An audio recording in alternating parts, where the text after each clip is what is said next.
안녕하세요. AI 겸임교수 이종보입니다. 제가 얼마 전에 오픈AI에서 초청을 받아서 무신사에 다녀온 적이 있습니다. 이 무신사의 코덱스를 활용해서 AI 네이티브 워크플로우를 어떻게 구축하고 있는지에 대해서 CTO 분이 직접 나와서 이야기해 주는 거를 듣고 왔는데요. 굉장히 인사이트도 많았고 또 여러분들과 나누고 싶은 이야기도 있어서 오늘 이 영상을 찍게 됐습니다.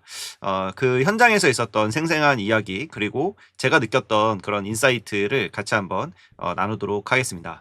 네, 일단 성수동에서 진행을 했었고요. 오픈AI 행사가 이 지하에서 열렸었는데 한 30분 정도의 그 인플루언서 분들이 초대가 됐는데 저도 운이 좋게 여기에 초청이 돼서 다녀왔습니다. 그래서 많은 인플루언서 분들을 만나볼 수 있었는데 그중에서 유튜브에서 굉장히 유명하신 분이시죠. 이 조코딩 님도 직접 실물로 뵐 수 있어서 너무 좋았고요. 예, 그리고 이 연예인 분이시죠. 예, 카이스트의 허성범 님도 만나서 같이 사진 찍었는데 너무 잘생기셔가지고 제가 거의 오징어처럼 나와버렸습니다. 네, 그리고 스레드에서 굉장히 유명하신 초이님, 초이님도 만나서 얘기도 하고 인사도 나눌 수 있어서 너무 좋았어요. 그 외에도 이제 많은 인플루언서 분들을 제가 온라인에서만 보다가 이렇게 직접 오프라인으로 보니까 너무 신기하고 되게 재밌더라고요. 네, 그래서 주제는 이 무신사의 AI 네이티브 워크플로우에 대해서 코덱스 기업 적용 사례 이렇게 나와 있는데요. 오픈AI의 코덱스가 지금 400만 명을 돌파했다고 합니다. 이 4월 초에 300만 명이었는데 2주 만에 주간 사용자 해서 400만 명이 돌파를 했다고 하는데요.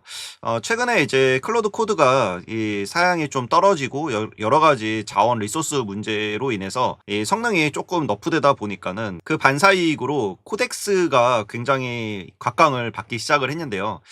코덱스가 원래 굉장히 좋았습니다. 근데 이제 좀 느리다는 단점이 있었는데 요번에 GPT 5.5가 되면서 그 단점마저 보완을 해버리고 요즘에 이미지 2 나온 거 보면 대단하잖아요. 그래서 실무에 사용하기에 굉장히 적합한 그런 툴이기 때문에 요즘에 코덱스로 많이 이렇게 이사 가시는 분들이 많은 걸로 알고 있는데 실제 GPU로도 이렇게 나오더라고요. 네, 이날 무신사의 이런 AI 네이티브 워크플로우에 대해서 이야기해 주셨던 분은 무신사의 CTO인 전준희 CTO님께서 이야기를 해주셨는데요. 그리고 옆에서 같이 진행을 보시는 분은 한지훈 어카운트 디렉터 오픈AI 직원분이시고요. 전체 시간은 한 2시간 정도 됐던 것 같은데 요 섹션 같은 경우는 한 1시간 정도 진행을 했던 것 같습니다. 굉장히 많은 이야기를 해주셨어요. 심지어 주최 측에서 좀 잘라라 라고 할 정도로 되게 많은 말씀을 해주셨는데요. 네, 제가 거기 있었던 내용들을 기반으로 해서 요 노트북의 램으로 장표를 좀 만들어 봤는데요. 일단 AI 네이티브 엔터프라이즈 무신사 도입 전략과 개발 조직의 이해라고 이렇게 장표를 만들어 봤습니다. 일단은 이 전준희 CTO님의 이력이 굉장히 화려한데요. 구글에서 굉장히 오래 계시다가 요기요 대표로 또 계시다가 지금 무신사 CTO로 계신데 이 무신사로 온 이유에 대한 이야기를 하면서 이 LLM이 AI를 처음 접했을 때 그 충격 그게 결국은 이제 모든 산업을 이렇게 잡아삼킬 거다라고 생각이 들어서 그러면은 그중에서 그나마 천천히 혹은 대체되지 않을 그런 산업군이 무엇인가로 봤을 때 패션 커머스로 보신 거죠. 그래서 이제 AI는 단순히 뭐 도구가 아니라 OS로 봐야 된다라고 이야기를 했고요. 과거에는 유저가 이런 앱을 켜가지고 직접 상품을 검색했다면 이제는 LLM이 이 중재자가 되어서 유저의 의도를 대신 실행한다라고 이야기를 했는데 커머스 기업이 자체 AI 경쟁력을 이제 갖추지 못한다면은 단순히 백엔드 창고로 전락할 위험이 있다 이렇게 얘기를 했습니다. 그래서 고객이 뭘 원하는지에 대한 그 의도를 이해를 하고 그 LLM이 거기에 대한 어떤 답변을 내주는 이런 서비스가 지금 계속 나오고 있고 이게 커머스 플랫폼이랑 연결이 되면서 이제는 어떤 UI나 UX의 문제가 아니라 에이전트가 바로 커머스 플랫폼에 접속해서 쇼핑까지 해주는 그런 시대가 됐기 때문에 여기에서 많은 커머스들이 AI로 대체될 거다 뭐 이런 이야기도 있었고요. 그래서 많은 이런 커머스 플랫폼들이 힘들어질 거다라고 얘기를 하는데 예를 들어 뭐 접시를 하나 산다고 하면은 그 접시를 구매하기 위해서 뭐 쿠팡에 들어가든 아니면 네이버에 들어가든 아니면 G마켓에 들어가든 이렇게 해서 구매를 사람들이 이렇게 보고 다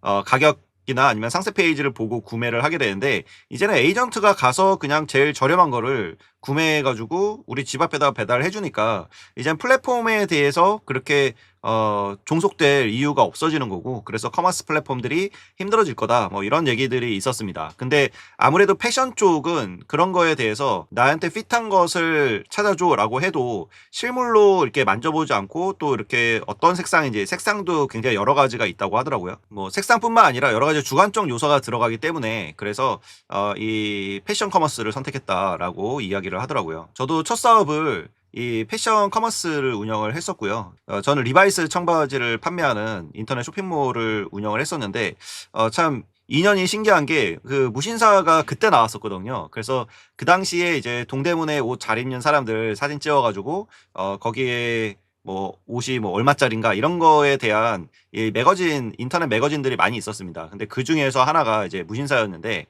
지금은 어마어마한 회사가 됐죠. 이 패션이 왜 AI 시대의 최격전지인가, 아까 이야기했던 대로 그냥 정형화된 제품 같은 경우는 프롬프트를 남기면은 즉시 구매가 가능한데, 이 비정형 제품 같은 경우는 뭐 나들이 갈 때 입을 멋진 자켓 이런 것들은 AI가 해결할 수 없고, 내 어떤 나만의 어떤 주관이 많이 들어가고 핏이나 소재나 분위기 이런 거를 깊이 이해하는 특화된 이런 도메인 AI만이 살아남는다라고 하면서, 이제 도메인 특화된 어떤 딥 랄리지 이런 게 있어야 된다라고 이야기를 했습니다. 그래서 이런 그 범용 AI, 표면적 AI, 제너럴 AI와 도메인 특화된 딥 도메인 랄리지에 대한 AI, 요거와는 차이가 이제 있을 수밖에 없고, 여기가 이제 기업들이 추구해야 될 방향이다라고 이야기를 하고 있는데, 이 표면적인 인터넷에 있는 정보를 학습한 이런 범용 AI는 수백만 개의 패션 아이템에 담겨 있는 미세한 이런 디테일이나 고객의 쇼핑 내비게이션 경로를 완벽히 이해하는 이런 자체 AI 에이전트를 구축할 수 없기 때문에, 이런 게 이제 무신사나 이런 플랫폼들이 생존할 수 있는 필수 조건이라고 합니다. 그래서 처음에 무신사도 AI를 이렇게 도입을 했을 때 요걸로 뭔가 업무 효율화를 많이 이룰 수 있지 않을까라고 생각을 했지만, 실제로 초기에 도입을 했을 때에는 코드 짜는 속도가 굉장히 빨랐지만은 마지막에 이 완성을 하는 그 10% 여기를 이제 완벽하게 해내지 못했기 때문에 사람이 투입될 수밖에 없었고, 이런 10%의 세밀한 UI 조정이나 예외 처리 이런 것들을 위해서 AI한테 계속 뭐 20번 넘게 이렇게 프롬프트를 수정하는 그런 과정에서 굉장한 피로감을 느꼈다고 합니다. 그래서 AI 코딩을 대하는 개발자의 두 가지 편견이 있다고 하는데, 첫 번째는 이 맹신하는 경우, 초심자의 함정이라고 써놨는데, AI가 짠 코드를 검증 없이 그대로 커밋해서 시스템 안정성을 위협하는 이런 경우들이 있다고 하는데, 이거는 엔트로픽에서도 코드가 유출되고 이런 것들을 보면은 분명 앞으로도 많이 발생할 그런 문제들일 것 같습니다. 두 번째는 이제 과잉 검열, 숙련자의 트라우마라고 할 수 있는데, 과거에 성능이 낮았던 AI 모델에 대한 경험 때문에 AI 코드를 믿지 못하고 막 3,000줄 넘는 코드를 2박 3일 동안 한 줄 한 줄 이렇게 검열하는 비효율이 발생한다라고 하는데요. 좀 더 이쪽 부분에 강조를 두셨던 것 같아요. 앞으로는 AI를 과거에 경험했던 사람보다 최신 경험한 사람들이 더 잘할 거다라고 얘기를 하는데, 그 이유가 뭐냐면은 예전에는 성능이 낮았기 때문에 뭔가 프롬프트 엔지니어링이나 이런 것들을 많이 줘야 그래야 좋은 답변이 나왔고, 그거를 또 이제 더블 체크하고 검증하는 이런 과정들이 필요했는데, 요즘은 이제 모델 자체가 똑똑해졌잖아요. 그리고 에이전트들이 나오면서 이제 스스로 알아서 하는 그런 상황이다 보니까 그런 상황에 이제 언러닝을 하고 다시 한번 러닝을 해서 거기에 적합한 사람이 돼야 되는데, 이제 그러지 못하고 옛날 방식대로 고수를 하면서 더 비효율적으로 진행이 되는 걸 보면서 이 CTO님이 그런 개발자 꼰대다 이런 거는 뭐 이런 식으로 표현을 해주셨는데, 그래서 요즘에 이제 젊은 친구들이, 신입사원들이 완전 AI 네이티브 돼서 그런 이제 발상으로 기존에 있었던 틀을 깨버리고 그냥 AI한테 어느 정도 맡겨버리는, 그렇게 코딩을 했을 때 훨씬 더 결과가 좋더라, 뭐 이런 이야기도 있었습니다. 근데 여기에서 그게 신입이냐 숙련자냐 이런 거의 차이라기보다는 얼마나 빨리 또 러닝을 할 수 있고 얼마나 빨리 언러닝을 할 수 있느냐, 이 능력의 차이인 것 같아요. 결국 신입 직원들도 시간이 지나면 그게 과거의 것이 될 거기 때문에, 그러면 다시 한번 이제 개발자 꼰대가 될 수밖에 없는 그런 상황이 반복될 수밖에 없는 거죠. 근데 그게 아니라 내가 이제 익혔던 거에 대한 어떤 뭐 시간과 어떤 노력을 투자를 했지만 그걸 언제든지 좀 버리고 다시 새로운 거를 받아들일 수 있는 그런 유연한 마음 자세, 그런 게 훨씬 더 요구되는 그런 능력인 것 같습니다. 그래서 이제 왜 무신사는 오픈AI 코덱스를 선택했는가, 여기에 좀 많은 시간을 할애를 했었는데, 아무래도 오픈AI에서 주관한 행사다 보니까 이 코덱스가 좋다라는 거를 계속 강조할 수밖에 없었던 그런 행사였죠.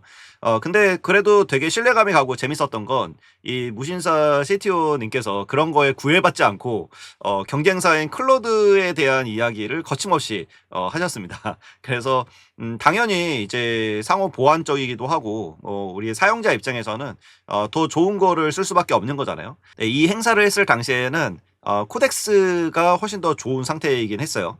무신사에서는 이 클로드도 사용을 하고 그리고 코덱스도 사용을 하는데요. 이게 엔터프라이즈를 사용하다 보니까는, 저도 이제 엔터프라이즈 사용해 본 적이 없어서 어떤 방식으로 진행되는지는 몰랐는데, 보통 이 전체적인 양을 한꺼번에 주고 그거를 배분해 주는 방식으로 진행을 한다고 하더라고요.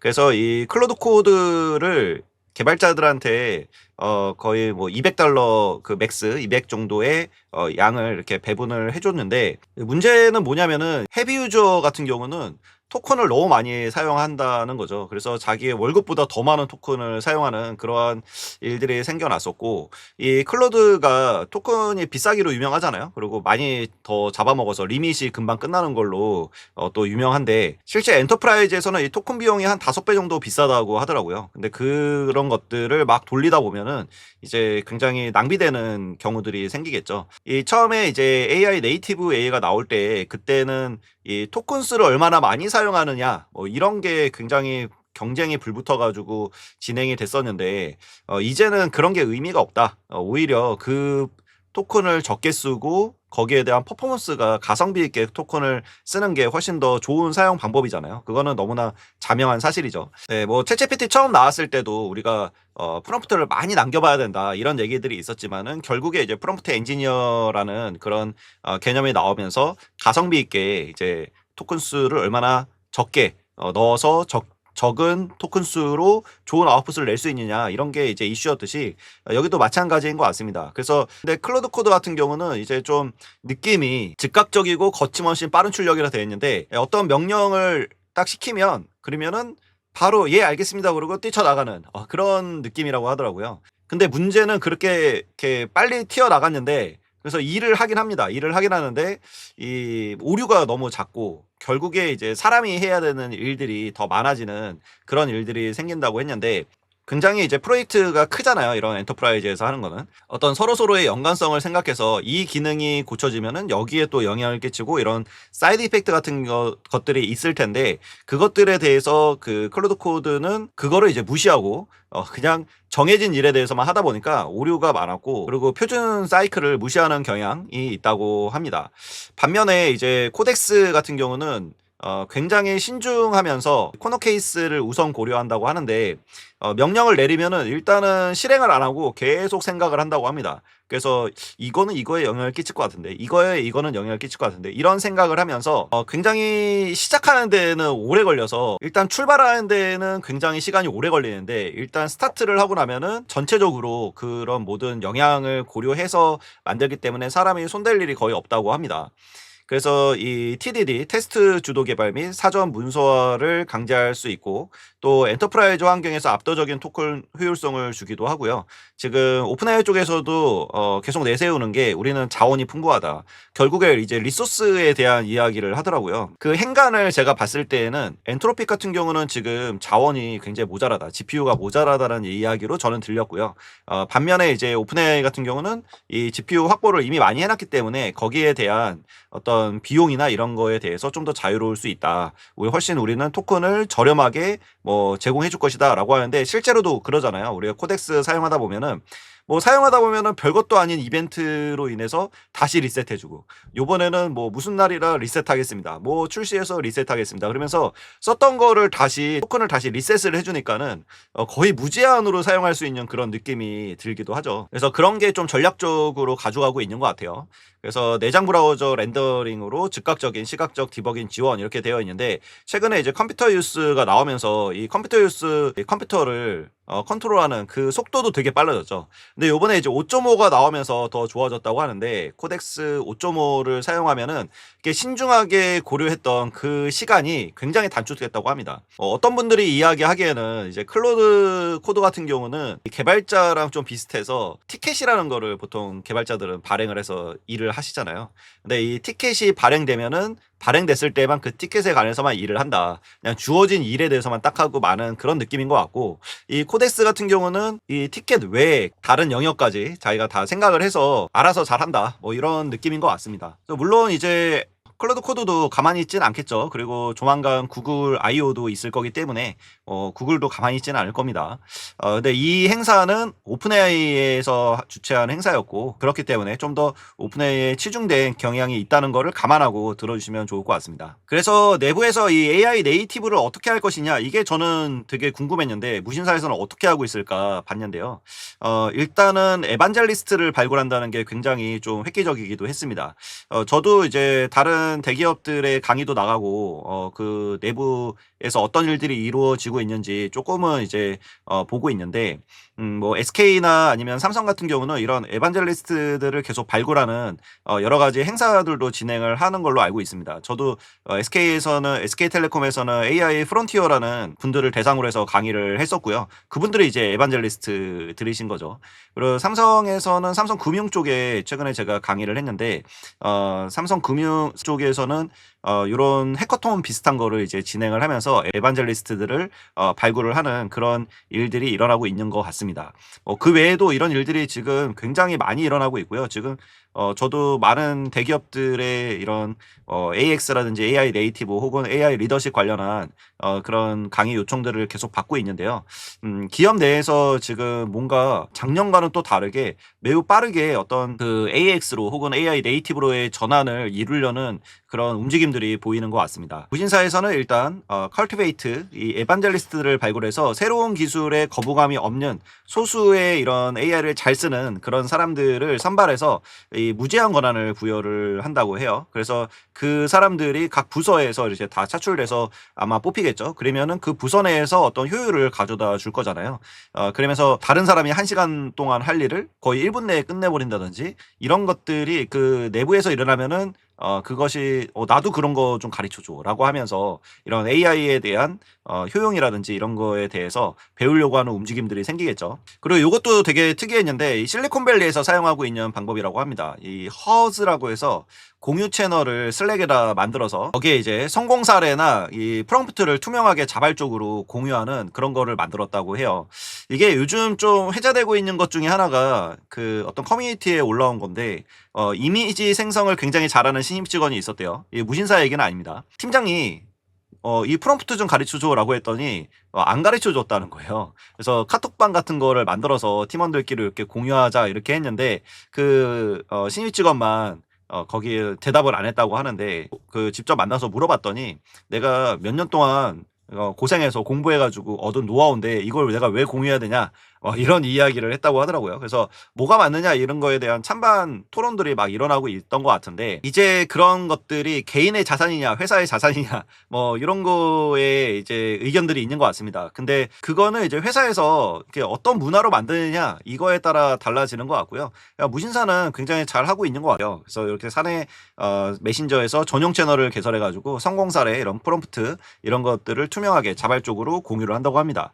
그리고 나서 인베디드 부서별로 요원을 배치를 하게 되는데, 영업이나 마케팅, HR 이런 비개발 현업 업무에 이 고질적인 비효율을 해결하기 위해서 준비된 별동대가 집중 투입이 된다고 합니다. 그리고 이것도 굉장히 많이 이런 AX나 AI 네이티브 하는 그 회사들에서 나오는 이야기인데요. 이 탑다운의 푸시가 중요하다. 경영진 이 리더십의 강력한 의지 그것을 천명하고 뭐 연말까지 AI 네이티브로 전환해야 한다는 명확한 방향성을 제시하는 탑다운의 푸시가 필요하다라고 얘기합니다. 이거는 정말 이제 다양한 곳에서 제가 계속 듣고 있는데 이 AI 시대의 어떤 리더십은 굉장히 러프하면서 강력한 리더십을 가져야 된다라고 이야기를 합니다. 그리고 재밌는 그 일화들도 많이 이야기를 해줬는데요. 비개발자의 반란이라고 해서 개발 지식이 없는 현업 매니저가 코덱스를 활용해서 기획서나 화면 설계를 직접 완성하기도 하고 사내 개발팀이 2달 만에 핵심 기능을 완전 내재화했다고 하는데 이게 굉장히 비싼 거의 3억 원 이상 총 다 해서 한 4.5억 정도 되는 그런 사스 서비스가 있었고 이거는 이제 무신사에서는 사용할 수밖에 없는 뭐 회원들한테 뭐 문자 보내고 뭐 이런 서비스인데요. 저희 마케팅 쪽에서는 되게 유명한 서비스입니다. 근데 이 서비스에서 이 4억 5천을 요구했다는 거죠. 이 CTO님의 직속 직원이 있는데 이제 그분이 이거 그러면 필요한 것만 일단 만들어 볼까요? 라고 해가지고 비개발자 매니저가 기획을 하고 개발자 3명이 이제 바이브 코딩을 해가지고 이 2달 만에 이런 핵심 비즈니스 로직을 완성하고 유지보수 내재화하고 구독 비용도 거의 제로죠. 제로로 해서 거의 4.5억의 비용을 아꼈다라고 하더라고요. 근데 이런 일들은 정말 많이 일어나고 있는 것 같습니다. 당장 저부터도 그냥 필요한 건 제가 만들어 쓰거든요. 웬만한 사스 서비스들의 구독을 지금 저도 끊고 있는데 예를 들어 뭐 단축 URL이라든가 이런 거 그냥 만들어 쓸 수가 있어요. 뭐 QR 코드라든가 뭐 웬만한 것들은 그냥 다 만들어 쓸 수가 있습니다. 바이브 코딩하면 웬만한 건 다 만들어 주기 때문에 내가 뭘 만들고 싶은가가 중요한 거지. 이런 비용에 대해서는 굉장히 효율적으로 그 접근할 수 있기 때문에 이 기업에서는 당연히 비용 효율적으로 가야 되잖아요. 그래서 이런 AX나 AI 네이티브가 많이들 지금 이야기하고 있는 것 같습니다. 그래서 이것도 되게 재밌는 인사이트였는데 그 AI 디바이드와 이 결핍이 만드는 혁신이라고 해서 AI 도입의 성패는 직무 능력이나 나이나 뭐 이런 게 아니라 호기심과 적응력에 달려 있는데 특히 인력이 극도로 부족한 팀일수록 살아남기 위해서 AI를 잘 사용한다고 하더라고요.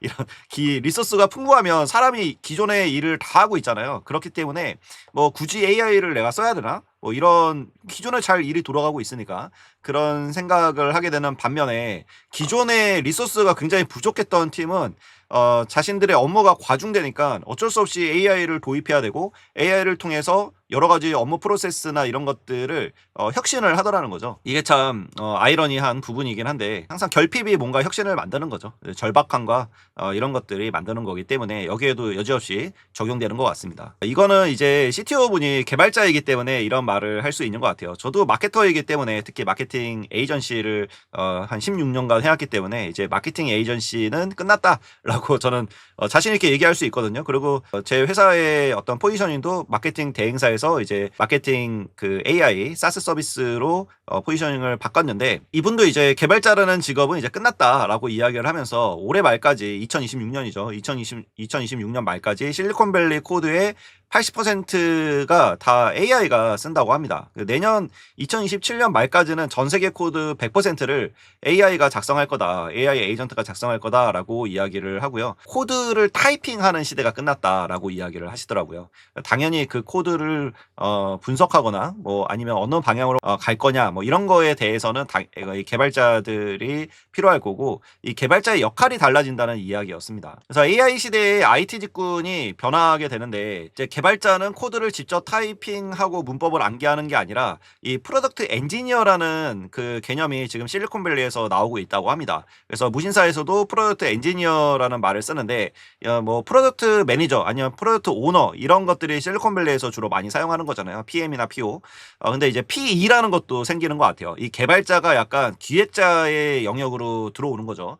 그래서 AI 아키텍처를 설계하고 리뷰하는 감독관이 이제 프로덕트 엔지니어라고 합니다.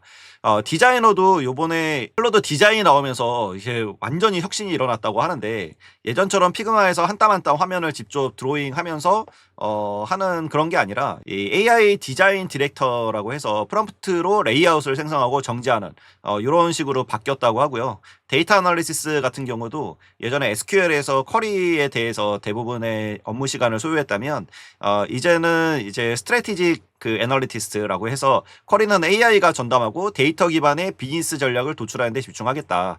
집중하는 그런 직업이 되겠다라고 이야기를 합니다. 그래서 이제는 개발자가 디자인도 할 수 있고 디자이너가 개발도 할 수 있고 개발자가 데이터 분석도 할 수 있고 디자이너가 데이터 분석도 할 수 있고 데이터 분석가가 또 개발이나 디자인도 할 수 있는 이러한 좀 직군의 경계가 허물어지는 그러한 시대가 됐고, 그래서 이 기획자 모두가 이제 기획자가 될 수밖에 없다라고 이런 이야기를 하더라고요. 그래서 새로운 병목이 생기는데 이 PM이 가장 귀해지는 시대가 됐다.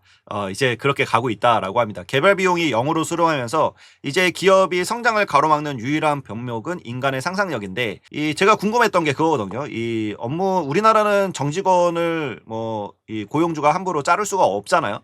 그래서 이 업무의 효율성이 일어나면은 이 유인력이 생길 텐데 이 유인력에 대해서 어떻게 대응할 거냐에 대한 궁금증이 있었는데요. 거기에 대한 답변도 해주셨습니다. 일단 첫 번째로 이야기한 거는 이 C레벨에 있는 임원이나 대표 같은 경우는 제가 하고 싶은 게 한 100이 있다면 그 중에서 리소스의 한계로 인해서 한 5 정도밖에 못하고 있다는 거죠. 하고 싶은 게 너무 많다는 거예요. 근데 업무가 이렇게 효율화가 되면은 이제 5에서 한 50까지도 할 수 있고 내가 진짜 100까지도 업무를 내려줄 수 있는 거잖아요. 그러면 그거를 이제 예전에는 리소스가 부족해서 받아들이지 못했는데 지금은 리소스가 풍부해지다 보니까 어떻게 보면은 효율화된 거죠. 효율화되다 보니까 거기에 대해서 그거를 구현할 수 있는 그런 것들은 다 AI가 하고, 그것에 대한 인간의 상상력을 정교한 요구사항으로 정의하는 그 PM의 역할이 굉장히 중요해졌다라고 이야기를 합니다. 그러면서 엔터프라이즈 비즈니스 밸류가 창출이 된다라고 하는데, 제가 개인적으로 이제 강의가 끝나고 나서 따로 그 전준희 CTO님한테 가서 질문을 했거든요. 이런 유효인력 중에서도 AI를 잘 따라가는 사람이 있을 거고 그 AI를 잘 못 따라가는 이런 뒤처지는 사람이 있을 텐데, 이 뒤처지는 사람 이 유효인력에 대해서는 어떻게 그거에 대한 대응을 하시고 계시냐라고 여쭤봤더니, 이제 회사는 기본적으로 효과를 측정하는 어떤 기준이 있잖아요. 이 자신의 어떤 능력치를 HR에서 항상 어떤 기준을 정해놓고 그거에 대한 성과 평가를 하게 됩니다. 그 성과 평가의 기준을 어떻게 정하느냐에 따라서 회사의 어떤 방향성에 맞춰서 얼라인이 될 수 있다고 하는데, 평가 기준 자체를 이런 AI 쪽에 맞춰두면은 결국 도태되는 사람이 나올 수밖에 없겠지만은 그거는 이제 회사 입장에서는 냉정하게 할 수밖에 없는 부분이다라고, 시스템적으로 갈 수밖에 없다라고 이야기를 하더라고요. 그래서 그 다음에 이제 저의 생각과 상상으로는 그러면은 그러한 따라가지 못하는 그래서 고가를 제대로 받지 못한 그런 분들 같은 경우는 결국 이제 한직으로 이렇게 돌 수밖에 없겠구나라는 생각이 좀 들었습니다. 그래서 그렇게 되지 않을까라는 생각이 들고요. 그렇기 때문에 더 조금 무섭기도 했고, 이제 정말 쉽지 않겠구나라는 생각이 들었던 게, AI를 사용을 해서 내가 AI 네이티브한 사람이 되지 않으면 이 내가 기존에 이제 익혀왔던 무언가를 이제 언러닝 해야 돼요. 버려야 됩니다. 버리고 새로운 프로세스, 기존의 1, 2, 3, 4, 5라는 프로세스로 진행했다면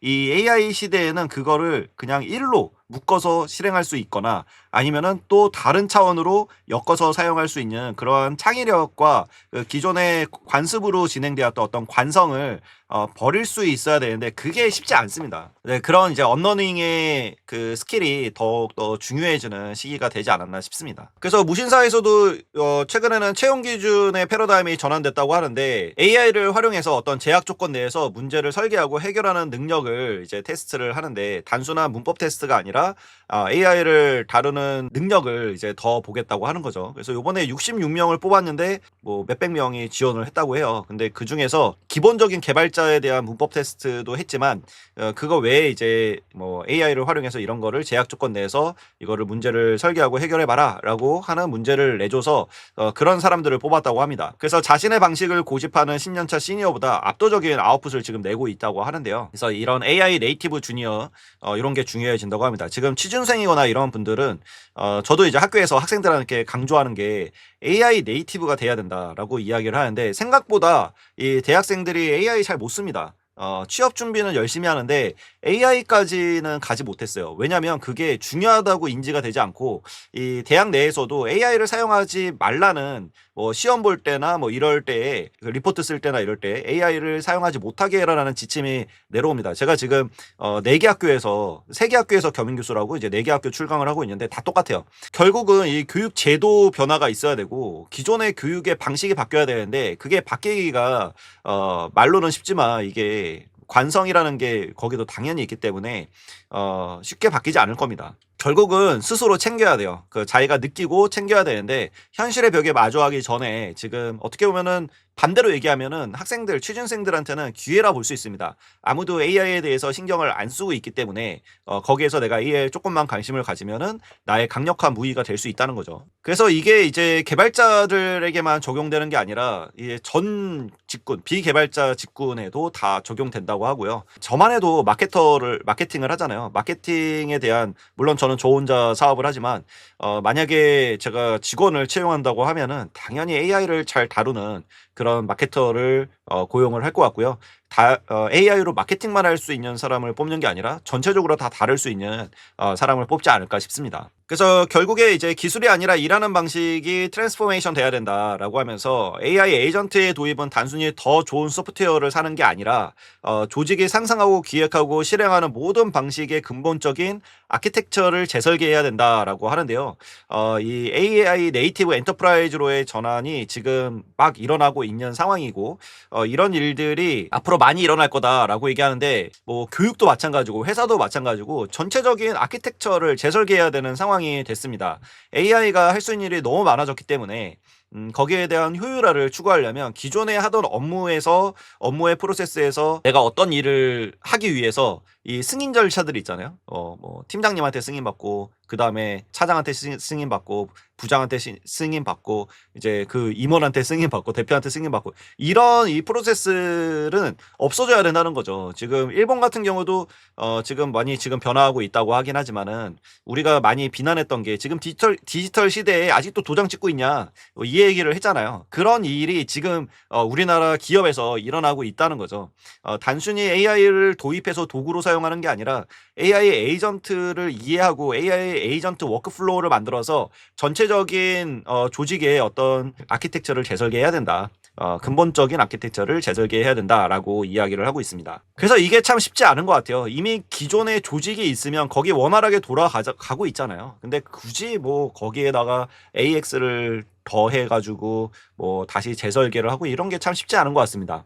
그래서 AI 네이티브 기업은 스타트업에서 훨씬 더 많이 나올 것 같다는 저는 생각이 들고요. 조직의 규모가 적을수록 그리고 요즘에는 더 작아져서 솔로프레너 혼자서 일하는 그런 사람들이 더 각광을 받고 있잖아요. 그 이유가 바로 이런 AI 네이티브를 갖추기가 너무 쉽기 때문이고 그 AI 네이티브의 조직 구조를 가졌을 때 그때 이 AI 네이티브 워크플로우를 가진 이런 조직을 갖추었을 때 그때 업무 효율성이 굉장히 극강화되기 때문에 그거를 따라잡기는 쉽지 않을 거라는 거죠. 저는 이 마지막 문장인 AI 네이티브 엔터프라이즈로의 전환은 이미 시작되었습니다 라고 하는 부분이 어떻게 읽히냐면은 이제 전쟁이 이미 시작되었습니다 라고 읽힙니다. 네, 그 이후에도 이런 Q&A 세션이 있어서 되게 재밌고 많은 것들을 또 물어볼 수 있었던 그런 시간이었는데요. 오픈AI 직원분들이 나오셔서 이제 각 기업에서 어떻게 AI 네이티브가 이루어지고 있고 또 이런 엔터프라이즈를 어떻게 사용하고 있는가 이런 보안 문제라든지 이런 여러 가지 문제에 대한 이야기를 했습니다. 네, 그래서 굉장히 재밌었던 시간이었고 저도 많은 인사이트를 받았고 제가 고민하고 있던 그런 부분들도 많이 해소가 됐고요. 코덱스가 정말 좋구나 라는 것도 다시 한번 느꼈고 제가 클로드 코드를 좀 위주로 사용하고 있었는데 코덱스도 한번 설정해 봐야 되겠다라고 해서 최근에 이제 코덱스에 이런 팩 기능도 나왔어요. 네, 이 코덱스에 보면은 여기 이 설정에 들어가면은 이 모양 요쪽에 들어가면 이런 그 팻들이 이렇게 나옵니다. 팻을 직접 만들 수도 있어요. 그래서 이런 거 이제 선택을 하게 되면은 그러면 이렇게 팻이 나옵니다. 이런 식으로 내가 선택한 팻들이 나오고 저는 제 강아지가 키우는 강아지가 닥스훈트여서 닥스훈트 귀여운 요 팻을 만들어서 요 이제 작업할 때 이런 식으로 이제 갖다 놓고 사용을 합니다. 그래서 코덱스 생각보다 재밌고 굉장히 성능이 좋은 것 같아요. 그래서 여러분들도 한번 이 코덱스 한번 사용해 보시면 좋을 것 같습니다. 네, 여러분 어떤가요? 지금 세상이 이렇게 빨리 변해가고 있고요. 이 빠르게 변해가는 세상에 우리가 또 빠르게 적응을 해 나가야 되겠죠. 좀 기존에 있었던 여러 기술들과는 이 AI 기술이 우리한테 주는 파급력이 조금 다른 것 같습니다. 그래서 여러 가지 사회적인 문제들도 일어나고 있는 것 같고요. 여러 불협화음들도 일어나고 있는데, 일단은 이거는 역사는 이제 항상 반복돼 왔던 거인 것 같고요. 저는 그리고 여기 계신 구독자분들께서는 이 상황에서 우리가 어떻게 좋은 그 위치를 점유할 수 있을까, 어떤 우위를 차지할 수 있을까, 혹은 여기서 생존할 수 있을까, 저는 여기에 좀 포커스를 두고 싶습니다. 물론 또 다른 분들은 다른 이면에 있는 이런 부조리한 부분이라든지 그 소외된 분들을 많이 좀 배려하고 거기에 대한 대응책들을 마련해야 되겠지만 저는 일단은 제가 바라보고 있는 방향은 그러면 이런 상황에서 어떻게 생존할 수 있을 것인가, 이게 저의 항상 제 인생의 어떤 화두이기 때문에 이 여기서 좋은 포지션을 어떻게 차지하고 또 어떻게 더 우리는 성장해 나갈 수 있을 것인가에 대해서 그런 부분에 저는 집중을 하고 싶습니다. 결국 우리는 코덱스도 사용해야 되고 클로드 코드도 사용해야 되고 또 이제 안티그래피티나 아니면 제미나이 CLI 이런 것들도 사용해야 되는 그런 세상이 된 거죠. 그래서 앞으로 이렇게 미래가 불확실한 이런 상황 속에서 우리가 어떻게 이 생존을 해 나갈 거냐, 이 기업가 정신을 가지고 살아남을 거냐, 이런 부분에 대한 이야기들을 앞으로도 제가 많이 해보도록 하겠습니다. 네, 오늘 이야기는 여기서 마치도록 하겠습니다. 구독과 좋아요, 댓글 저에게 매우 큰 힘이 되니 한 번씩 부탁드리도록 하겠습니다. 감사합니다.